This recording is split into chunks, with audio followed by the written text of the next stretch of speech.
दोस्तों नमस्कार, मैं हूं डॉक्टर श्रीपति त्रिपाठी। हर धर्म में पवित्र और अपवित्र चीज़ों के बारे में बहुत सी बातें बताई जा गई हैं। जैसे हिंदू धर्म में पूजा पाठ के सामान को जूठे हाथों से छूने से वह और अपवित्र हो जाती है, या फिर किसी जानवर के छूने से वह चीज़ बेकार हो जाती है। लेकिन कुछ चीज़ें ऐसी हैं जो अपवित्र होने के बाद भी वह अपनी पवित्रता बनाए रखती हैं और वह पवित्र मानी जाती है। हिंदू धर्म के ग्रंथ न केवल आध्यात्मिकता के बारे में बताते हैं, बल्कि उन्होंने जीवन के विभिन्न पहलुओं के बारे में भी बताया है, उसके बारे में समझाया, उसके महत्व के बारे में बताया है। जिस तरह खंडित शिवलिंग की पूजा की जाती है, जिस तरह खंडित शिवलिंग की पूजा नहीं की जा सकती, उसी तरह सनातन धर्म में कुछ चीज़ें ऐसी हैं जो अपवित्र होने के बाद भी पवित्र मानी जाती हैं और उनसे ईश्वर की पूजा की जाती है। आइए जानते हैं उन चीज़ों के बारे में जो पवित्र होने के बाद भी ईश्वर की पूजा में उनका इस्तेमाल किया जाता है। ध्यान रहे, लिखा है उच्छिष्टम शिव निर्माल्यम वमनम शव कर्पटम काकविष्टा ते पंचैते पवित्राति मनोहरा।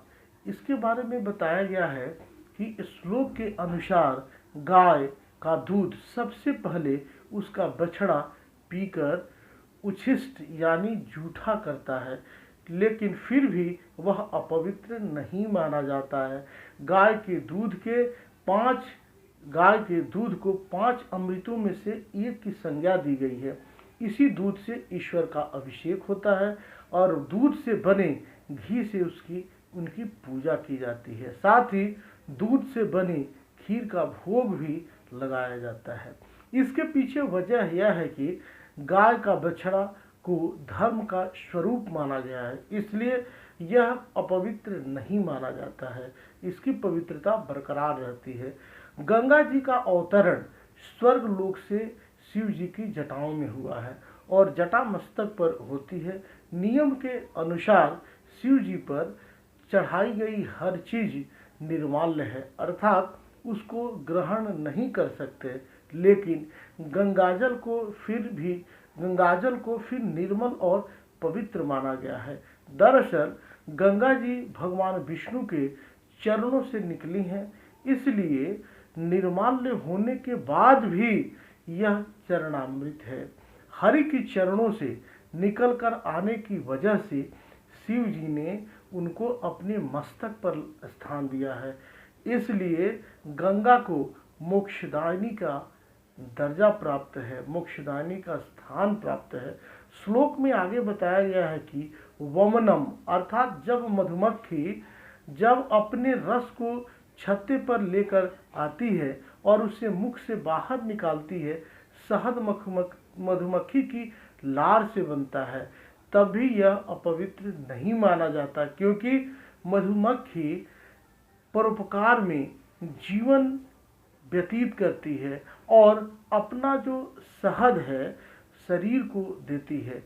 इसी शहद को अमृत के समान माना गया है और अभिषेक में, रुद्राभिषेक में, पूजा पाठ में इसका इस्तेमाल किया जाता है और पूजा पाठ में भी शामिल होता है। पूजा पाठ की जरूरी चीज़ों में से एक है रेशमी वस्त्र। इनका उपयोग मांगलिक कार्यों में भी किया जाता है। करपटम अर्थात रेशमी वस्त्र को पवित्र माना गया है, लेकिन रेशम को बनाने के लिए सबसे पहले उबलते हुए पानी में इसको डाला जाता है, गर्म पानी में डाला जाता है, जिससे रेशम का कीड़ा मर जाता है, तब जाकर रेशम का कपड़ा बनता है।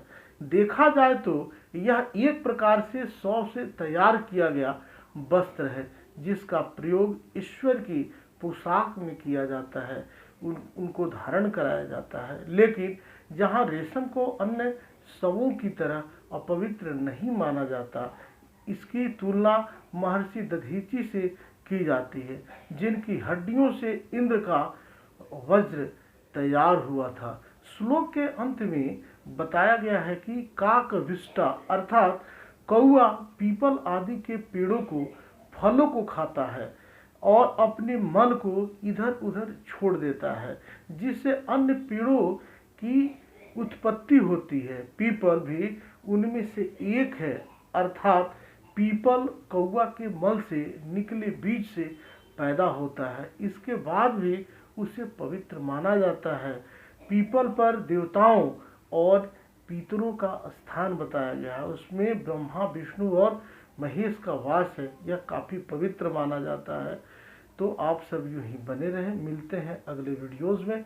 ऐसे ही इंफॉर्मेटिव वीडियोज़ आप सभी को उपलब्ध कराते रहेंगे। तब तक के लिए दीजिए इजाज़त। नमस्कार, जय श्री कृष्ण।